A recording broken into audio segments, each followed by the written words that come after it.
Après son baptême par immersion, c'est le Saint-Esprit qui est descendu sur Jésus et qui l'a rempli. Luc 4, verset 1. Jésus n'était pas rempli du Saint-Esprit pendant près de 30 ans. Voici pourquoi il ne prêchait pas. Il ne partait pas évangéliser. Quand tu sais que tu n'arrives pas à prier, tu n'arrives pas à jeûner, tu n'arrives pas à communier avec Dieu, il faut le laisser à faire de l'œuvre de Dieu. Il faut le laisser ça. Tu vas te blesser.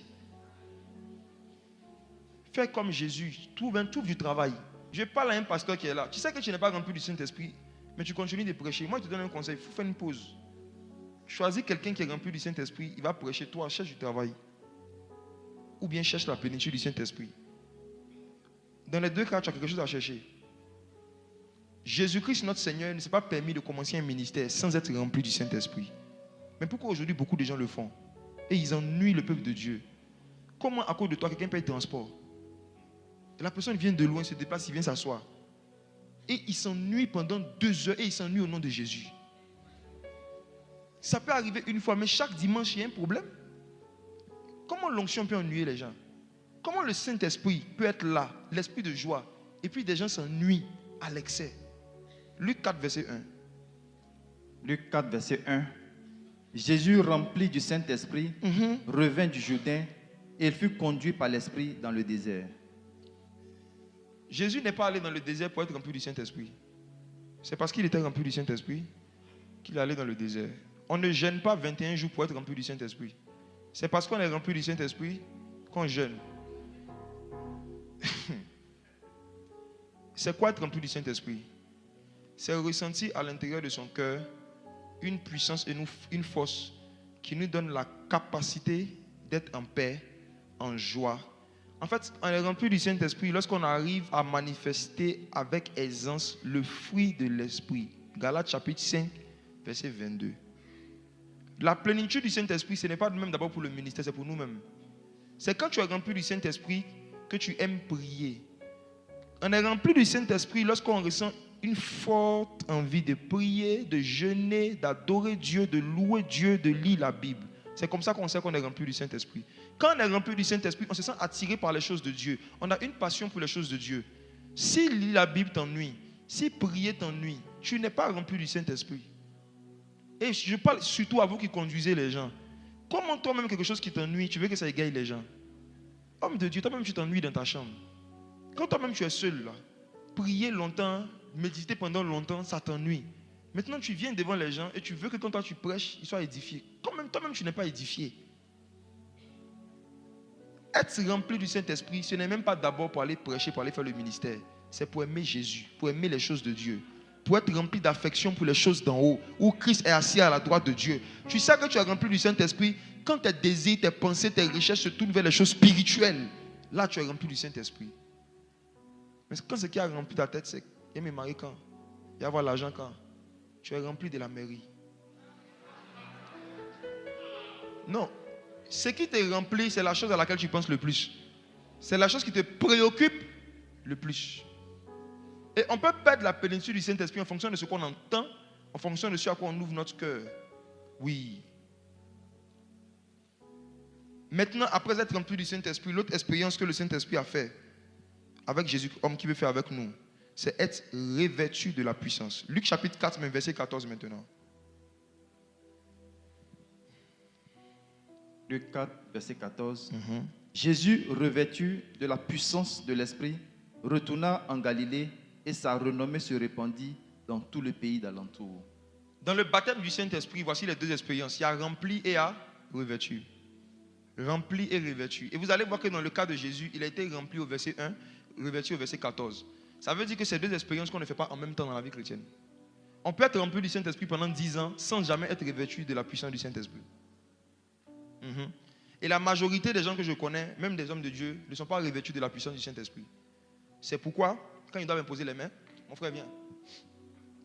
Tu sais, plus tu es revêtu de la puissance et moins tu fais des actions physiques pour que la puissance se manifeste.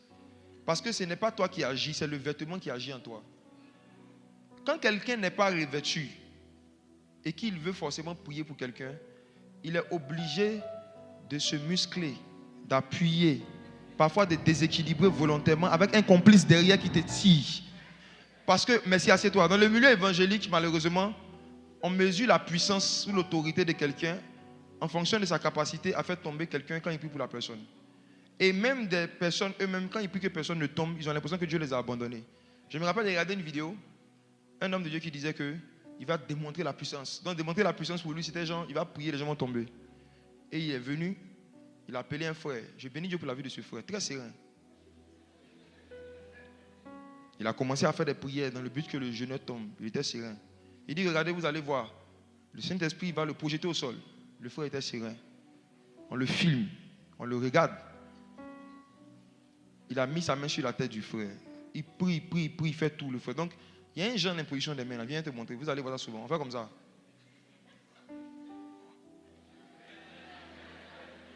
On penche ton cou vers l'arrière, quoi.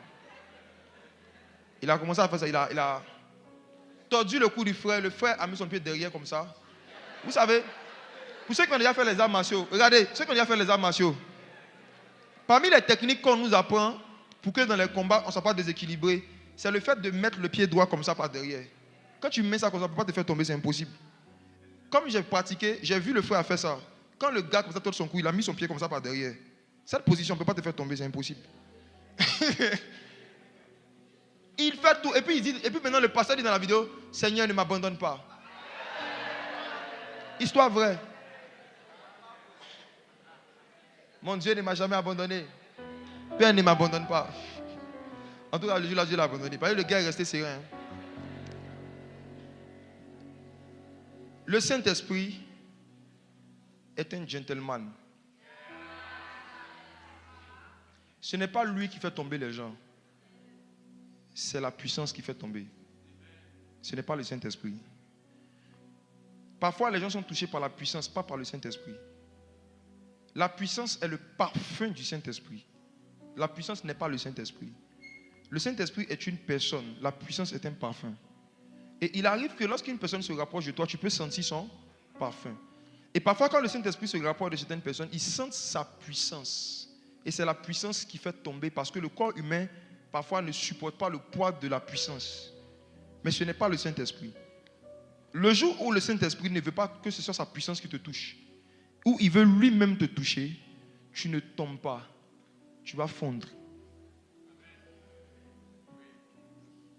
Quand la puissance te touche, tu tombes. Quand le Saint-Esprit te touche, tu fonds en larmes. Quand le Saint-Esprit lui-même est en train de te toucher, pas la puissance, l'Esprit, en tant que personne, te touche, ce que tu ressens, ce sont des vagues d'amour. Et ces vagues d'amour-là font que ce qui tombe là, ce n'est pas ton corps, c'est ta méchanceté, ton incrédulité. C'est l'image que tu avais de toi qui tombe. Et tu commences à pleurer parce que tu vois comment il te voit. Et tu commences à le voir tel qu'il est. Quand le Saint-Esprit lui-même touche quelqu'un, la personne pleure. Ce n'est pas possible que le Saint-Esprit te touche et que tu ne pleures pas. Ce n'est pas possible.